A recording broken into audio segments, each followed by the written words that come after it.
Uma nova linha de análise começa a ganhar força nos bastidores da investigação sobre o desaparecimento das crianças em Bacabal. Desde o início, eu sempre digo uma coisa, que o maior medo, nosso maior medo, é que esse caso caia no esquecimento. Eu ouvi um grito, de socorro de uma criança. Aí nós não pode sair. Mas, vó, mas eu queria que a senhora estivesse lá. Calma, querida. Ela queria que eu estivesse com ela. Fontes ligadas ao caso revelam que, nas últimas horas, investigadores passaram a considerar uma hipótese sensível, porém tecnicamente plausível. Não há acusação formal nem conclusão oficial. Trata-se de uma linha de análise baseada em padrões observados em ocorrências semelhantes e em lacunas identificadas ao longo das buscas. A principal dúvida é se, em algum momento inicial, pode ter havido um deslocamento conduzido por terceiros até um ponto ainda fora do radar das equipes de busca. O que chama atenção é a ausência persistente de vestígios em áreas já amplamente varridas, inclusive em locais onde, pelas condições do terreno, seria esperado algum tipo de sinal. Mesmo com drones, cães farejadores e equipes especializadas, há trechos onde o rastro simplesmente termina. Para especialistas em comportamento infantil, esse tipo de interrupção pode indicar mudança de meio de transporte, condução assistida ou até mesmo uma transição de ambiente que dificulte a continuidade do rastreamento. Antes de continuar, se você acompanha casos como este e acredita na importância de manter essas informações circulando, já deixa o seu like, se inscreve no canal e ativa as notificações. Esse apoio ajuda o conteúdo a alcançar mais pessoas e mantém a mobilização ativa enquanto as buscas seguem em andamento. Crianças pequenas, em situação de desorientação, tendem a buscar abrigo, água ou retornar ao ponto de origem. Deslocamentos longos e direcionais sem referência adulta tornam-se improváveis após certo nível de exaustão. Esse padrão comportamental é um dos elementos que motivam a reavaliação do cenário.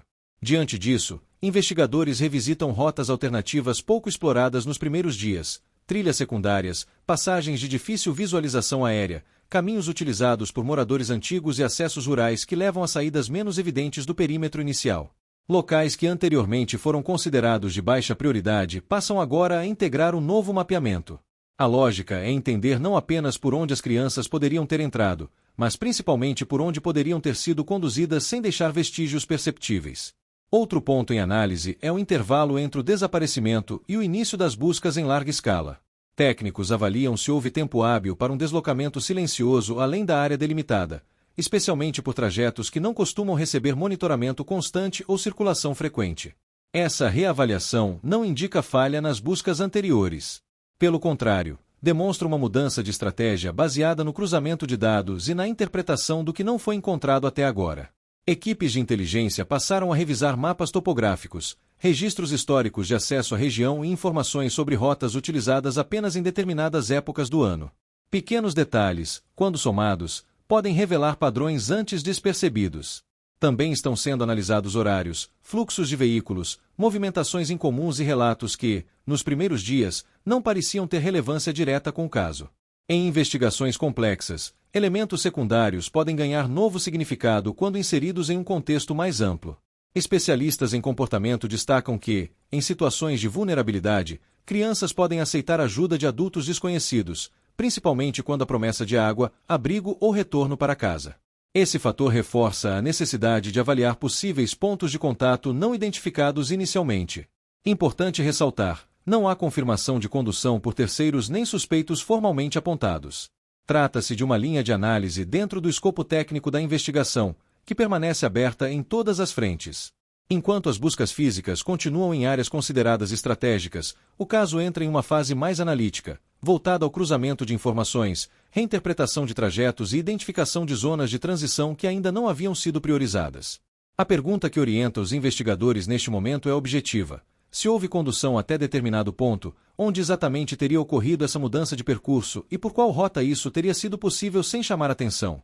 As próximas etapas incluem a reanálise de registros indiretos, verificação de dados coletados nos primeiros dias e a tentativa de identificar qualquer elemento que possa indicar deslocamento além do perímetro original.